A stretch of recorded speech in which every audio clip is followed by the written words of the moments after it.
Alright, I'm back. You guys shake it off, take a break, move around a little bit, get that cramp out of your legs or your fingers or wherever you were doing there. Sometimes we get sitting in here so long that I have to stand, and so I apologize, but you know, you need to do the same, so I'm not going to apologize. We got to take care of ourselves. We're hard workers, and yet physically we got to move around a little bit. I'm back on page 224, and we were down at the bottom where it says format the chart options. I'm on step 1. It says make sure the projected revenue expenses chart is still selected and the format pane is open. So there it is, and I'm selecting my my axis title here, and I'm going over here and I'm going to click on that, and I want to click on the axis, and whoops, make sure you get the axis clicked off, and you want to click on the arrow on the axis. There you go. And let's take a look at this. We're going to do more options. So that more options, that dot dot dot, that ellipsis tells me that I'm going to have more options to choose from, and we want to pull down this axis options arrow and click series total revenue. And that's from the list of chart elements. And then the format pane title changes to format data series, and all of the columns that show total revenue values are selected. Got that, everybody? In the format pane, again, click in the axis options arrow and then click series total revenue, and that's what you should have. And so in this one, series options, displayed a list of options there, and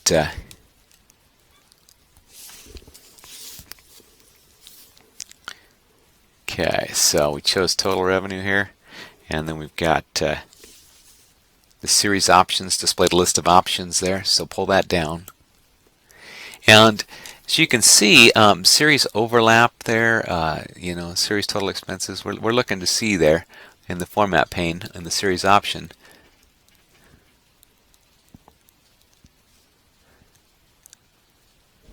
And so, you know, we've got different choices there.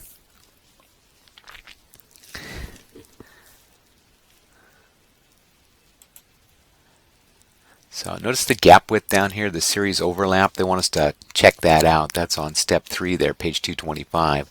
And it says on step 4, drag the gap width slider until you get to 150%. So let's look at the gap width. Let's drag that slider over. Whoops.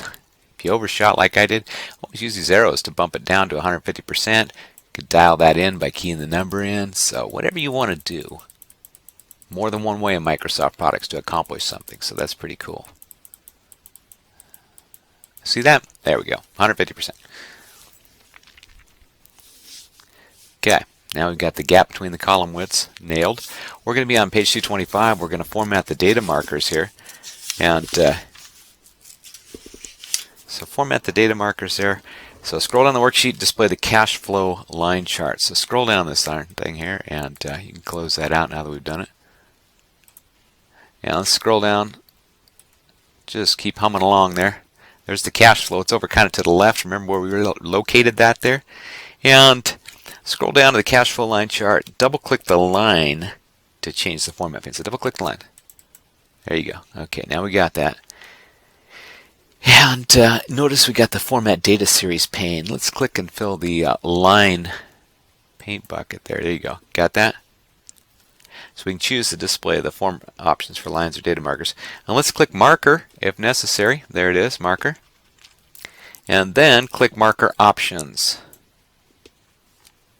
On the list of options for line chart data markers, currently the none option button is selected to hide the data markers. Let's click the automatic option button to automatically display the markers. The data markers are now visible in the line chart, but they have a blue fill color. We're going to change this fill color to white. So click fill if necessary, and it is. And we're going to expand the options, and let's click the solid fill option button. So look for solid fill right there. Put a click on that, and then let's click the fill color up here. So click the fill color. Whoops, hold on. There we go. Right now, you know what it is? It's that color we were using earlier. It's blue, right?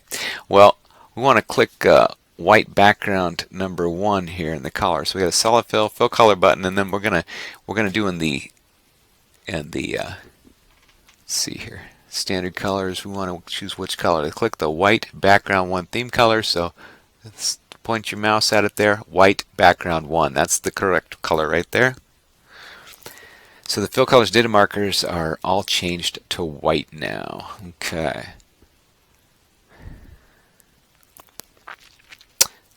Now press the escape key. That'll deselect the markers. There you go. Got it? Now we're going to add data label, the last data marker on the line chart. So click the line in the line chart to select the entire data series. Got it? Click the last data marker to select it. Okay. Now let's click the chart elements button over here, the plus sign. And we're going to click the data labels checkbox.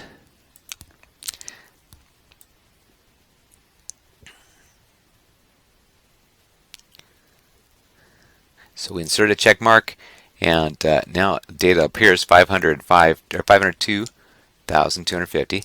And then click the data labels arrow. Let's look at the menu here to the right of that, and display a menu of data label positions and options, and then click data callout.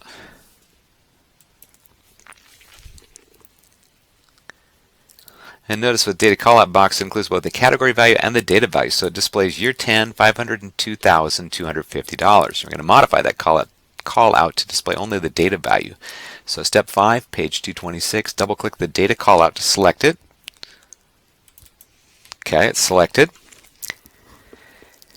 And the format pane is titled Format Data Labels. Okay, so let's see here.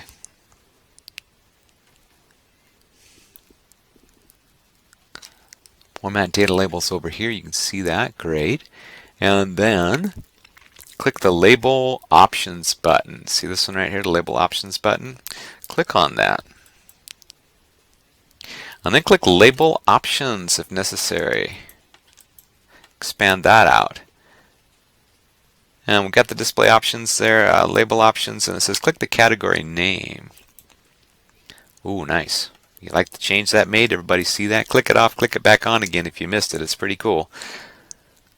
And then press the escape key.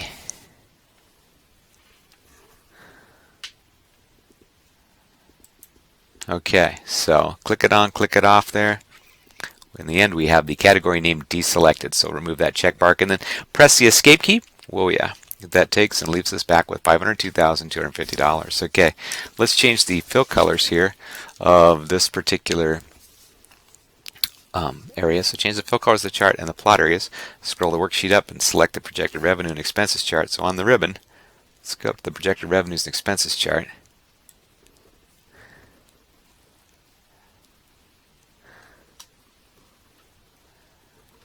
It's kind of up here to the top. Of course, you got to scroll over to the right a little bit.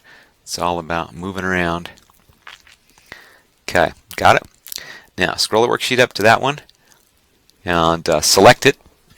Make sure it's got the, whoops, not just title, but the handles are around it. And on the ribbon up there, we're going to take a chart tools here, format tab. So click on that. We got the format tab.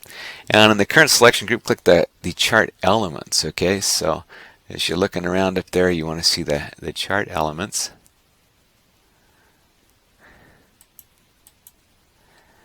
So click the Format tab there, Chart Tools and Format. And over here in the current selection group, you guys see where that's at? I've got my mouse pointing at it. Click the Chart Elements. So let's see if we can find Chart Elements there. Okay, whoops. Where am I at there? Chart Elements. Okay. So we're in the... And again, I think now would be a good time for us to stop again here. Let's go ahead, pause, and we'll pick right back up again. This video is pushing 10 minutes, so I don't want to go any longer than that right now. Again, get up, stand up, move around a little bit. We've been focused.